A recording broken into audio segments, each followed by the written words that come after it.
What is up, guys, and welcome back to our Director of Football vs Head Coach series. Now, there's been some ins, there's been some outs. So before we do the okie dokie and turn around, let's run the intro.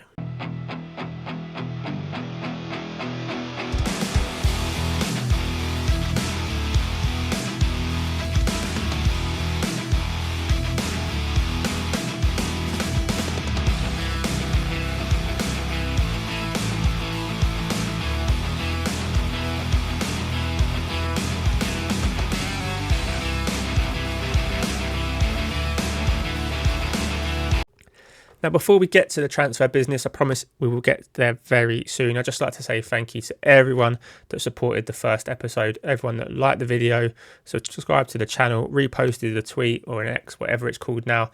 Thank you very much. And if you could do the same for this one, that would be amazing.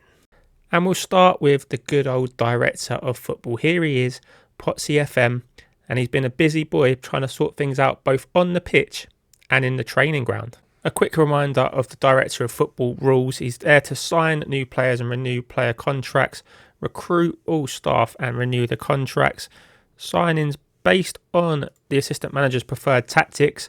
He's there to assign the scouts, and he has zero influence on tactics and selection. Yes, we've made some changes to the backroom team. We now have pretty much all of our vacancies filled. We're still waiting on a sports scientist and we're waiting on one more coach. And that means that we're above average in most of the categories. Hopefully the sports scientist we've offered a job to comes in and it takes us above average. And the reason why our defensive coach is so low is because I believe it is assigned to me, and I'm a Director of Football. I do not know how to coach defenders. So we've asked for one more coach. They've given it to us, and it's going to be probably a technically minded defensive coach, I'd say. But it's going to be the changes to the playing squad where I'm going to have the biggest impact on this team. And boy, have I been busy. And the first player in the door is Adam Wharton from Blackburn. £12.75 million. We've left him on loan there for the season. He's got fairly well-rounded attributes. I think he'll be a good player for us. I've tried to keep it in the Brighton mould of spending not a lot to try and get future profit. His value is already pretty much trebled since we signed him, so he's one we've got high hopes for. Next in through the door, Kiernan Dewsbury-Hall, the English midfielder from Leicester, cost us £23 million. Similar to Adam Wharton, in fact, very well rounded. Scouts recommended him. He's down in the pros and cons as a leading Premier League player. Not sure that's completely accurate, but at 24 years old, he's got plenty of Premier League experience and just felt like a really good replacement for Caicedo. And it was another transfer raid from the Championship. Wilfred Gnonto from Leeds, £16.5 million. Labelled as a wonder kid. I couldn't believe I was able to pick him up for that cheap. I know they got relegated, but look at his value already, 59 to 84 million, 5 stars of potential. The perfect backup for Evan Ferguson. He can also play an attacking midfield role, both wings. Yeah, he could be a big signing for us. And now Ansu Fati, not one of my signings, but just look how good he is. He is going to massively transform our fortunes this season. He's finally here. He's finally registered. Another wonder kid. And I just had to show you him because he's Ansu Fati. This one, however, is all me. Harvey Elliott, in on loan from Liverpool for the season, comes in as he's probably our best player in a couple of positions. Only just signed, hasn't made an appearance for us yet. But, oh, how good he is going to be. Now, deadline day came and I'd realised that none of the signings I'd made at the point had made a first team start. So I thought I'd look for a centre-back, and Nikola Milenkovic was available for £17.5 million. My scouts recommended him, been brilliant on previous FMs. He plays in the wide centre-back role, but he's probably going to be a ball-playing defender or a central defender, or he can even cover at right-back, which is another area where we're a little bit short. But he's been a beast for years on FM, and I'm hoping that our assistant manager puts him into the starting lineup because he is a definite upgrade on what we've got. And last but not least, Lucas Gorna-Duaf. That's definitely not how you pronounce that. I definitely will pronounce it several more ways over the course of this season. But RB Salzburg is a wonder kid factory, £18.5 million. Again, his value is already trebled. He's a decent Premier League player. He's only going to get better. Very well rounded, and I think the kind of signing that Brighton would make in real life. And certainly, I've seen him on other people's saves go to Newcastle and on to Bayern Munich, so this world, Real Madrid at times. So I'm expecting at least a massive profit on him, but hopefully he brings massive success to the football club. Because, oh boy, are we going to need it. We've had a rocky start to the Premier League. We beat Nottingham Forest 3-0 in the opening game. Evan Ferguson getting himself on the score sheet. Adam Lallana getting one to open it. And Joel Veltman in the 70th minute. And at this point, we were thinking, that's not a bad start to the season, that. Then disaster hit. 4-2 defeat in the derby, the so-called derby, against Crystal Palace. Behind after 24 minutes to Joachim Andersen. Evan Ferguson continued his good start, getting a goal before Mateta put Palace back in the lead. Then a silly penalty from Edouard put them 3-1 up. Matoma got one just after half time, but hopes of a comeback were quashed when Edouard got his second. Dewsbury Hall came on to make his debut in this game. Nonto still on the bench. Criminal from our assistant manager. He's going to have to do better in future games if he's to hold on to his job. And in a more credible result away at the Emirates, we went down 2-1 to Arsenal. Martinelli own goal in the 10th minute before he equalised in the 17th. Bukayo Saka getting the winner, but only making 2 substitutes, leaving the likes of João Pedro, Adingra and Nonto again on the bench. Only really changing the 2 defensive midfielders. Yeah, I think he may be in trouble. We may not have made the right decision in bringing Rui Aguas to the club. Time will tell. I think he needs to learn to be a bit more adaptable on the fly. But with a game against Bournemouth coming up later in the episode, it's a chance for him to get back on a winning run. Although he does follow that up with an away trip to Old Trafford.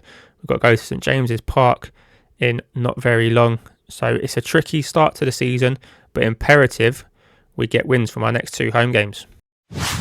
And now on to our head coach, Potsy tracksuit. All the coaching attributes you could ever ask for, but what's he got to play with? And before we show you, a quick reminder of the head coach rules. He's responsible for all training, picks the teams and the tactics. He has 0 influence on player signings or sales, and he has 0 influence on any staff recruitment.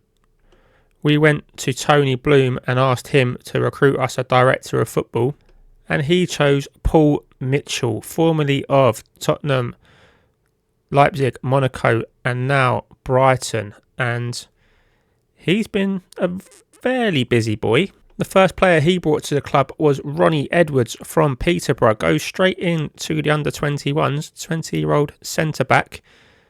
One for the future, no doubt. Next in through the door, a bit of a strange one, Jean Botu. Not sure how to pronounce his name. He's in the under-21s as well. He's only got 3 stars of potential. He was a free transfer, but I can't see him playing for us at all, if I'm honest. The same could be said for his next signing, Oscar Gil, a backup right back, 2 million from Espanyol. Again, only 3 stars of potential ability. Possibly an okay backup for Lamptey at right back. Hasn't featured for us in a competitive game yet. Possibly won't ever. Now, the same can't be said for Ian Matson. This was the first signing that made sense. £13 million from Chelsea. A big reputation. He's done very well at Burnley on loan last season. A definite, really good backup to Estupiñán.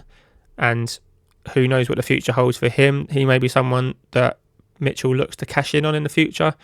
And hopefully Matson develops into this 4-star potential ability. It's a bit disappointing he's not 5-star, but you can't have everything. Definitely a better option than the last couple of guys we've seen. And the same goes for this guy. Mitchell's obviously been learning from his mate PottsyFM. He's raided Leeds in the Championship, but this time it is Pascal Struijk or Strike. I think it's Struijk. Let me know down in the comments.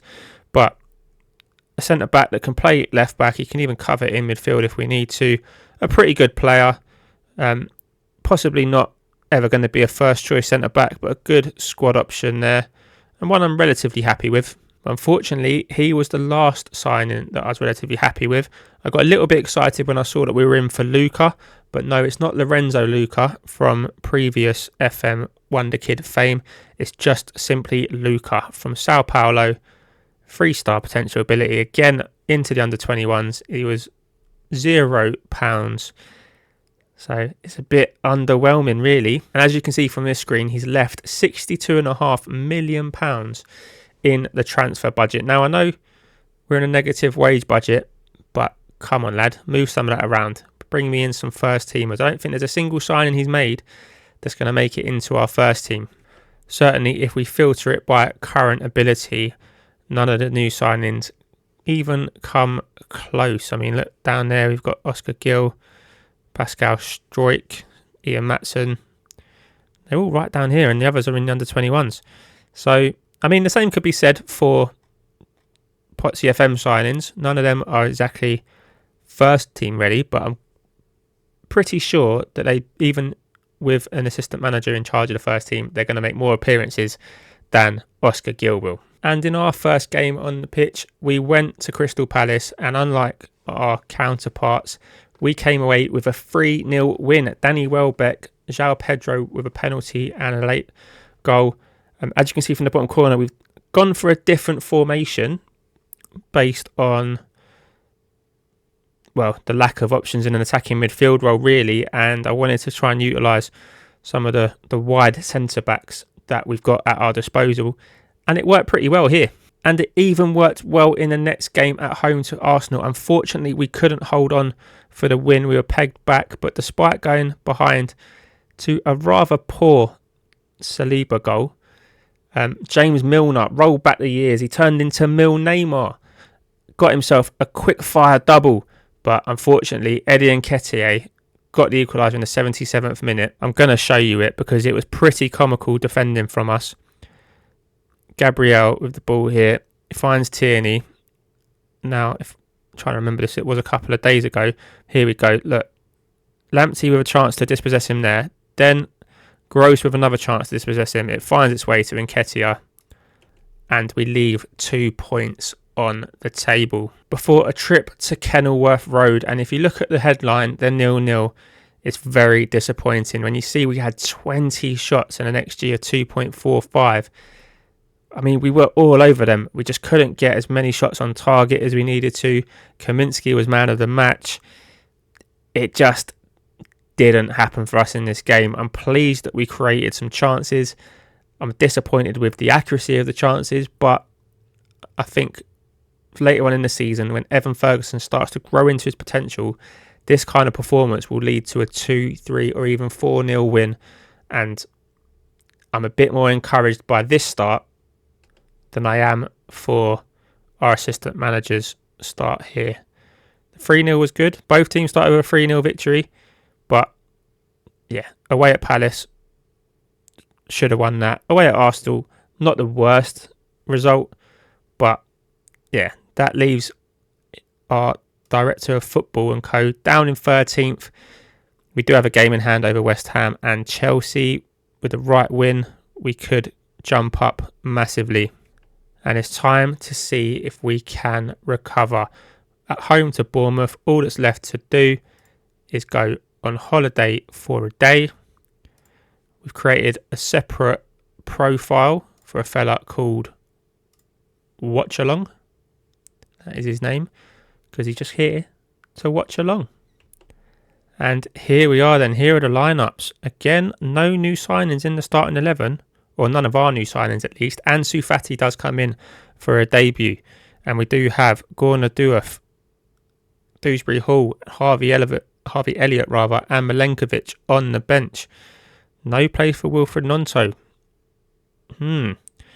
Up against a Bournemouth side with Solanke up top is going to be their main threat. Tyler Adams in the midfield. Lewis Cook's always got decent potential on FM. Right then, we've taken our spot in the director's box. We are a director of football after all. Let's sit back and watch how Rui is going to get on against. I'll tell you what, though, we will speed it up. We're not here to wait forever for a game of football to happen. See how Rui's team get on. Here's Pascal Gross looking for Lallana. It's intercepted. And yeah, that is that. Maybe we go down to key highlights. We don't really want to be seeing too much of that. An injury in goal for Neto for Bournemouth. He's gone with the 4-2-3-1 DM that we was expecting. Is it going to have any more success here? Here's Matoma in this Estupinian. Ansu Fati on his debut finds Adam Lallana, and he's got to score that. It's a good save from Neto, showing no signs of his injury there. Pascal Gross is going to take the corner. He swings it in, and I thought that was headed towards goal. It was actually coming back towards us. So no goals as of yet. 3 shots, 1 on target. Another corner. Here's Pascal Gross again, looking for Dunk at the near post, and Lewis Dunk, the Brighton captain, gets his first of the season and breaks the deadlock. Set piece FC. That is why Newcastle in both saves are after our set piece coach, because he has come up with, I mean, it's not exactly an original routine, but it's one that has worked wonders, and we take the lead. And here we go again. Solly March with a slightly bad touch, but he's built on it. He's found Matoma. Matoma's found Lallana, and I tell you what, I reckon Dewsbury Hall gets one of these goals from that Lallana's missed, you know. Not that I'm biased in any way, shape or form. This is the first time I've ever done a director of football style save. So watching this game, having no influence on what the team's doing, for someone that's played FM for over 20 years, is very difficult, let me tell you that. So many things that you do differently. But here's Matoma. He's one position that would definitely be nailed on to start most games, whether I'm head coach or director of football. And he's here to show you why. Oh, I saved. Neto's having a stormer. Milner into Gross. Back to Milner. Out to Webster. And the highlight fades out. So a much better conversion ratio in this game than what we saw from the Luton game on the other save. But it gets through to half-time. It is only 1-0. We are the home side, and we would probably be expecting to do a little bit better than this. I don't know what kind of director's box we're in, but apparently it moves around the stadium and gives you loads of different views. This is year 3023 stuff, as Matoma gives the ball away. Mepham looks to bring it away for Bournemouth. He finds Cook. Lallana closed him down then. Milner and Lallana. It is, it's like watching Liverpool from 3 years ago. And Ansu Fati, the instant hero, or is he? Surely the fun police cannot deny our new young striker's debut goal, can they? They can't. The fists are pumping. I knew he wasn't offside, but possibly it would have been Matoma in the build-up. No? Okay, it was Ansu Fati they were looking at. And it's probably a bit tighter than I expected, but he's timed it well. What a way to make a name for yourself. Straight after half-time, the words of his manager still ringing in his ears, and he's Johnny on the spot, 6 yards out, 2-0 to Brighton. Rui is celebrating like mad. He probably thinks he should be up for manager of the month. He hasn't made any changes at all. The players are still playing in the positions they started, still the same starting 11. As we get past the hour mark, will he make changes? He's not made a massive amount in the game so far. Solly March into Ansu Fati. Oh, I tell you what, we don't want to make it a theme here. There's quite good clear-cut chances being missed. It only says we've had 3 clear-cut chances on the match stats. But I think Lallana's in the first half, and that one from Ansu Fati, along with the goals. Unless they're saying the header from a corner wasn't a clean-cut chance. I don't know, but I think we've had more than 3 anyway. Milner intercepts the throw-in, and it's back to Estupinian. Gross misses out, though, and here comes Traore. Traore onto his left, and it's a good save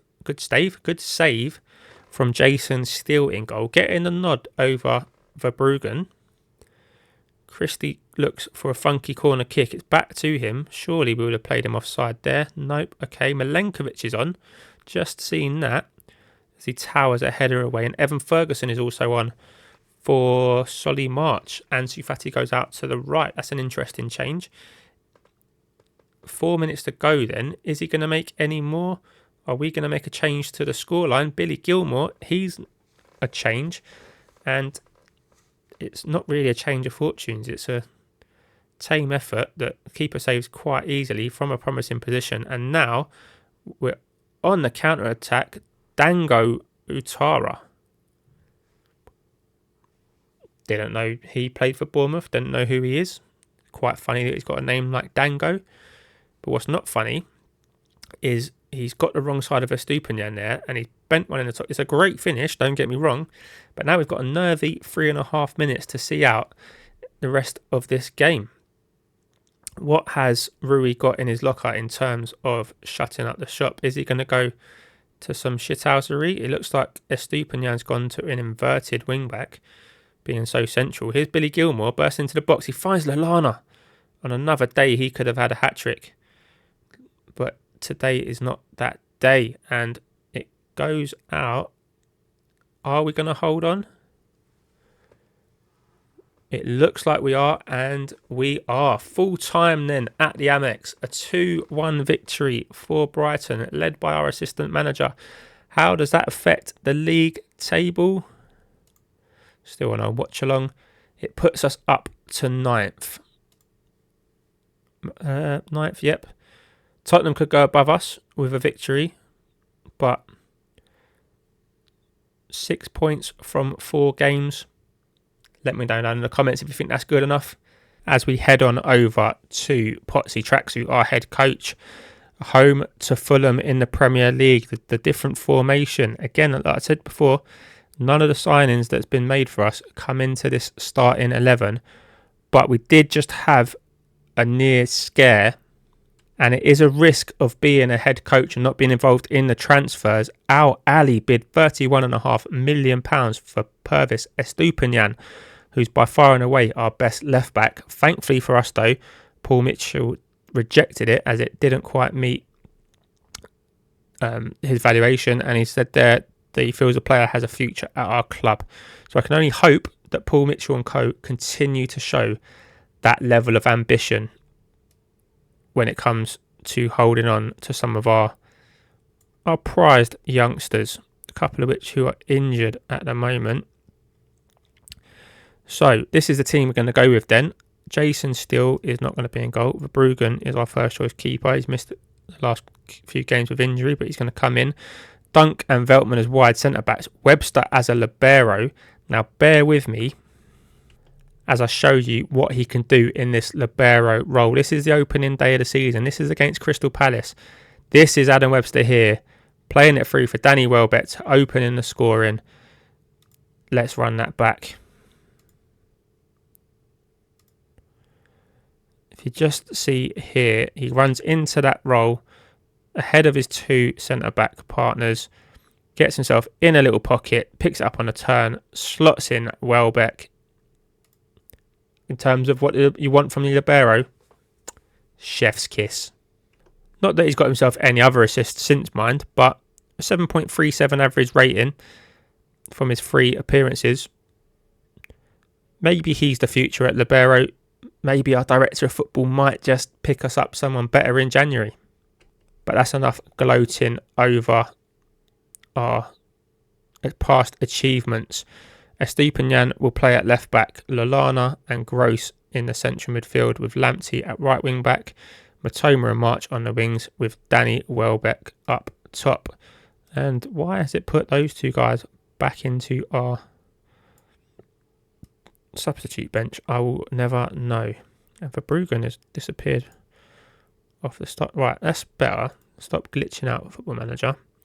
Let's get this game hopefully won, because Fulham have been on some woeful form, but we've got a couple of draws in our last couple of games, and I'm hoping that with the influence we can have on this team, that we have a better performance this time out. And I've got one for the comments section here. I'm debating on whether it's acceptable for head coach, or me as a head coach, oh no, I thought might have had a penalty, but is it acceptable for us to go to our director of football and add players as transfer targets and still get the director of football to do a Solly March puts us 1-0 above. We'll come back to that. Solly March, 6 minutes in, Solly March getting forward at Lamptey, not Adam Lamptey, Tyreek Lamptey down the right hand side. I have noticed in this year's FM that these kind of overloads seem to be really powerful, and it is certainly showing in this formation as he curls one past Bernd Leno into the top corner. But as I was saying, is it acceptable? Because I think it is quite realistic for us to be able to go to our director of football and say a player is our target, providing that he's either brought to us by a scout or we see him play against us in the match engine. And I'm not just going to say we'll arrange a friendly against Inter Miami so we can try and get Messi. But I'm thinking in a game like this, if, for example, Issa Diop has a blinder, you know, we should be able to go to our director of football and say, can we sign Issa Diop, or can you sign Issa Diop for me? But let me know down in the comments if you think that's unrealistic. I won't do it. I think it's pretty real, so I'm tempted. And back to the football anyway, 20 minutes gone, and look at that, we could be up to 4th if we hold on to this. There's Adam Webster with a header. Matoma finds Welbeck. Has he stayed on side? Well, the flag stayed down, and unfortunately Welbeck couldn't find the finish. But here's Solly March with the corner. Is he going to look for Lewis Dunk like he did in the other reality? He is, and it's a slightly different result as Dunk's header this time finds the top of the net and it stays at 1-0. Here's that combination again. Lamptey into March. March into Matoma, and it's 2-0. The Seagulls are flying. See what I did there?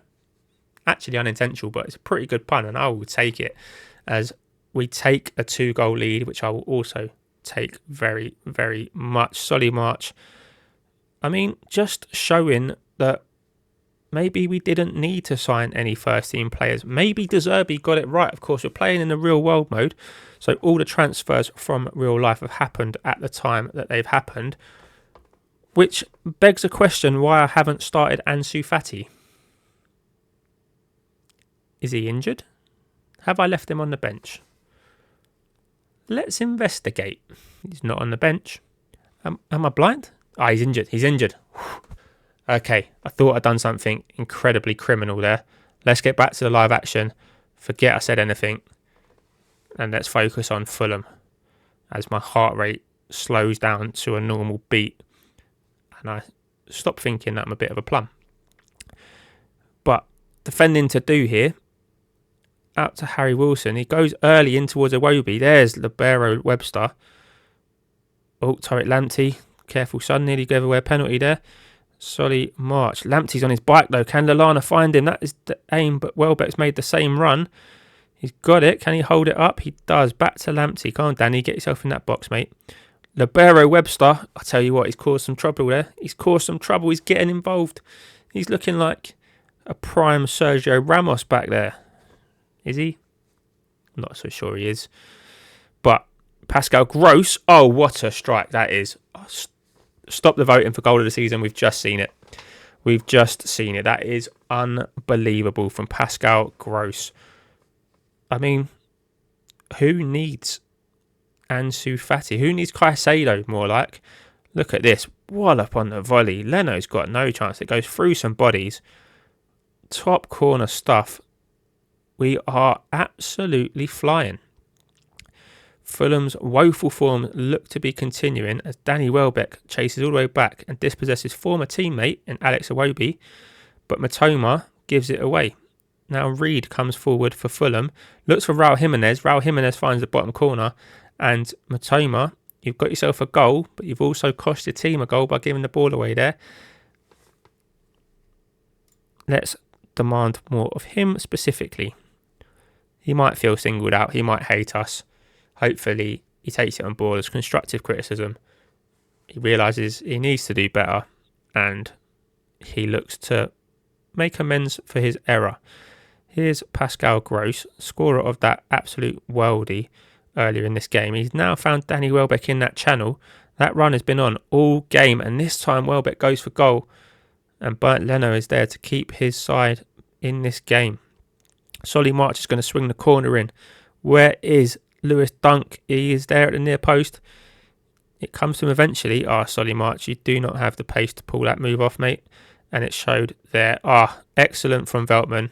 Excellent there. I love a little bit of shithousery on the halfway line. Stopping a counter-attack. It's dead in its tracks. You take one for the team. He didn't even get booked for it. He got away with it. Even better. Here's Lewis Dunk. Matoma. Anything from this move is owed to the creativity of Veltman. Here he is on the ball. Back to Gross. Webster's in that libero role. They're trying to mark him, but it's leaving us a space for an overload on the right, and we didn't take advantage of it this time. Veltman back to Dunk. We go again. They're looking for that ball. Another thing I've noticed is when these balls into the midfield, if your player can turn, oh boy, does the game turn. As Matoma's looking to prove here, as he goes on his little run, he slides it through to Danny Welbeck, and luckily for him, the offside flag spares his blushes, but it's another bad miss from him. Much better in terms of, as a whole on the team, of getting shots on target. 8 from our 12 so far, and we've been pretty comfortable, but that goal from Fulham does bring them back into it ever so slightly. So we do have to be switched on for this second half. As currently we're still staying in 4th spot. So completely different fortunes as Lallana steps in with the interception. He brings it forward. Estupiñán now looking for Danny Welbeck. He stayed onside and he's fluffed another chance. It's on his left foot. It's a good save from the keeper. Leno absolutely keeping Fulham in the hunt here. Solly March with the corner. He's looking for Danny Welbeck this time. And again, it is a burnt Leno save. We're just non-stop knocking on this Fulham door. And you have to feel at some point it's going to change. Is it going to change now? The corner's coming in from the other side. It's a right-footed in-swinger. It's the same result. But Matoma picks it up. Smashes it towards goal. It hits a Fulham defender. Not on the hands apparently. But here is Lewis Dunk. Lewis Dunk bends one. Who does he think he is? That was very close. And our dominance in attack continues. 16 shots, 10 on target. Now it's 11 on target. Only 3 have found the back of the net. And if we don't defend this corner very well, we could find ourselves in a very nervy position. But Lewis Dunk gets the first one away. Wobie's shot bounces around and Raul Jimenez gets his second of the game. And that's exactly what I was talking about before from this corner. We now find ourselves in a very, very nervy position. Webster looks to close down. It hits Pascal Gross there.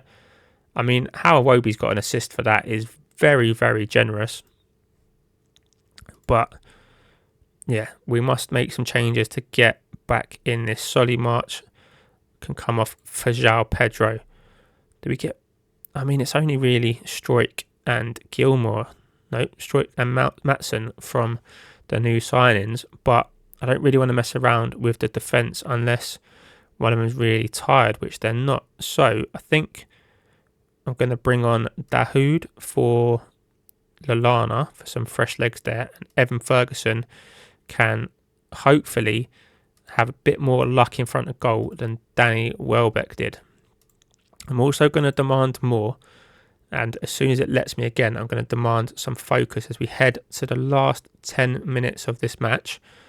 3-2 up from being 3-0 up is, yes, it's a very nervy position to be in. Let's get some time wasting on. Let's slow things down. Try and retain possession a little bit. In transition, let's regroup. And I'm going to start to roll it out. Hopefully that helps keep hold of it a little bit longer. And then we look to... okay, apparently it just starts playing the game. We look to press the right button would actually help. There we go. And now, see, now Lamptey and Webster are looking a little bit worse for wear. So can Van Heck play a libero? Do we need a libero going into the last few minutes of this game? I'm not sure we do. I think he prefers to be a wide centre back, but I don't want to play. I just don't want to too many positions up. So it just goes a ball player there in between the two wide centre-backs. And Billy Gilmore or James Milner. I think Milner, for the experience, comes on for Pascal Gross. We'll put him as a ball-winning midfielder. And Dahoud can go to a deep-lying playmaker on defend.